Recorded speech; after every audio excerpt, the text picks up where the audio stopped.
Good morning! Kain tayo. Nagluto ako ng pancit canton. Almusal namin ni Rowena. Tsaka ni Aisha. So, paglalagay ko na sila. Para mamaya kakain na lang sila. Tsaka nagprito ako ng eggnog. Palaman sa tinapay. Kasi, syempre, alaga tayo ngayon. Kailangan natin ng lakas. Family day. Kaya yun. Kaya siya mamaya na sayang. Sayang. Almusal tayo. Si Ate Rowena pumunta pa sa CR. Ayun, kain muna tayo. Nakapag-ready na ako ng dining room. Tapos na. Kain naman tayo.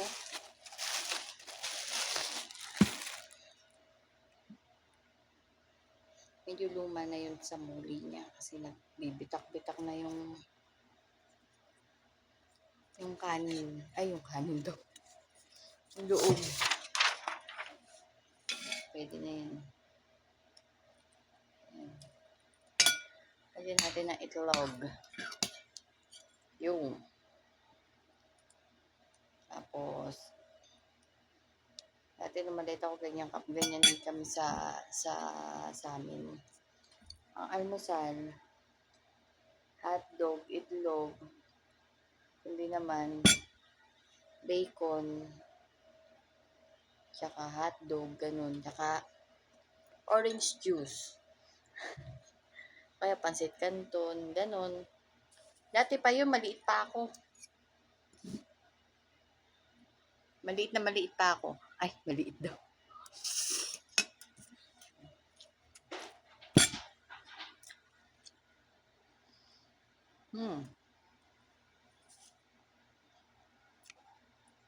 Ketchup. Hanggang sa Ate na. Ay. Meron ka dito. Oo, syempre, tinago ko lang. May sumulpot.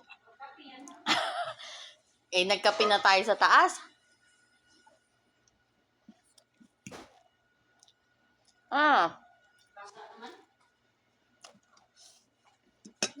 Si Aisha.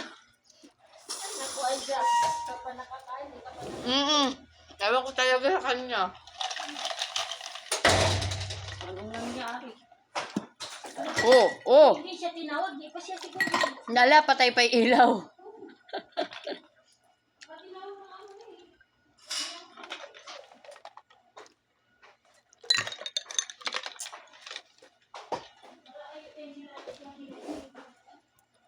Sila Jenny B, automatic yan. Alam na niya yung oras ng gising.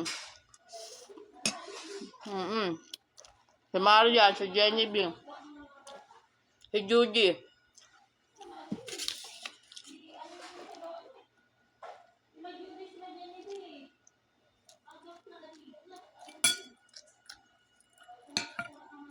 Di pa nga tayo gising, magme-message na yun eh.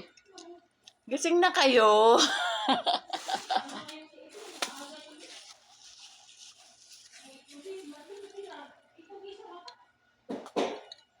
Alam kasi nila yung oras talaga nila.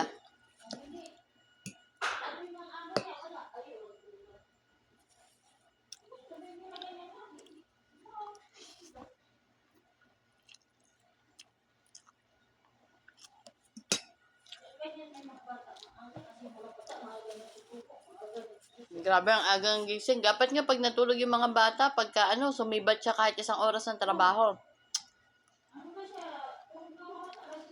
Tapos matulog din siya. Bilisan niya pagkilos, matulog siya. Para kinabukasan, maaga man siya magising, hindi siya mahirapan. Para din naman sa kanya yun.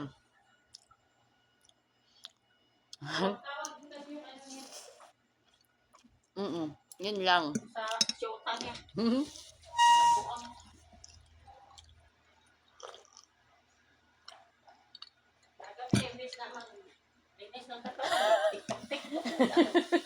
Wala. Kaya sabi ko, ate, wag mo muna bubuksan yung pinto. Talaga ba ay?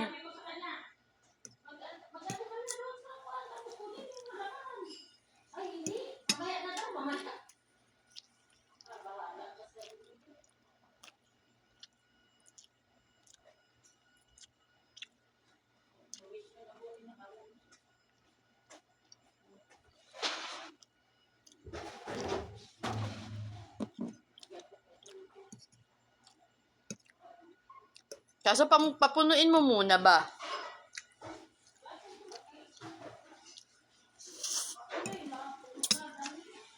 Ngayon na kami nagkatubig. Harap na harap yung tubig namin dito. Yung pala palitin na. Ayun yung pinagawa kahapon. Pumalit naman. Ano umalis na? Pumalit. Sino? Yung tubig natin, gumanda. Kasi, inano talaga ng matanda. Eh. Uy, nakakapag-shower na ako. Malakas na yung tubig sa shower. Kasi yan, pag wala siyang, hindi na ayos din yan. Pero nakapag-shower ako ng gabi. Kunti. Hindi Pero ako... kanina, biglang humina, siguro ginamit ni Leo. Kaya namatay yung shower eh. Na ano eh. Ay, nagsha-shower din siya. Oo, pero nagbuhos na ako kasi Matagal. mahina. Baka nag-ano din si Leo, kaya umano, sumabay.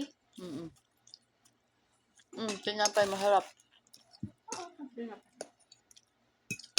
Kaya naman siya ay sabi, manok na. Mamaya daw niya kakainin yan.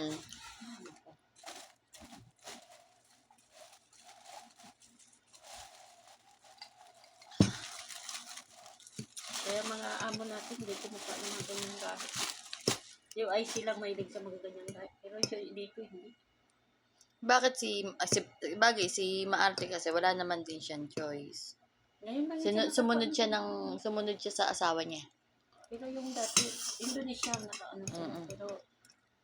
Pero yung ganyang lahi. Si ay siya mahilig sa ganyang lahi. Mabait si Aisha kung sa mama. Kasi talagang Mabalik siya kaya mahaba-haba ang may pasensya mo. ganyan ang trabaho niya. Mahirap.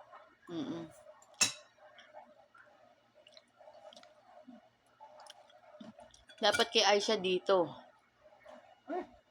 Hindi, ibig sabihin ko, dito siya. Kasi, walang bata. Nako, kahirap niya magkasama. Bahala siya sa buhay. Kita mo, nagtatrabaho. Siya dito. Submit yung abutin mo dyan. Paupo-upo mag-tiktok. Wala na. Pero, hindi siya pagod siguro sa kanila. Kasi, dito nakikita ko, na ako nag-aalaga sa mga bata eh.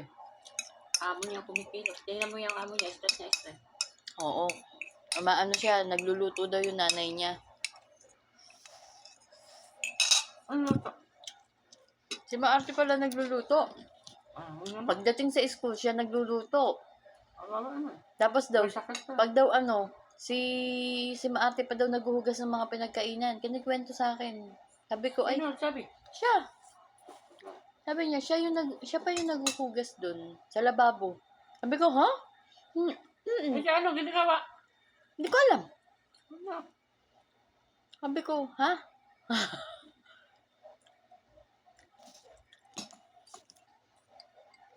Mag-date yung asawa niya ganyan. Gusto niya ganyan lagi. Kawawa man.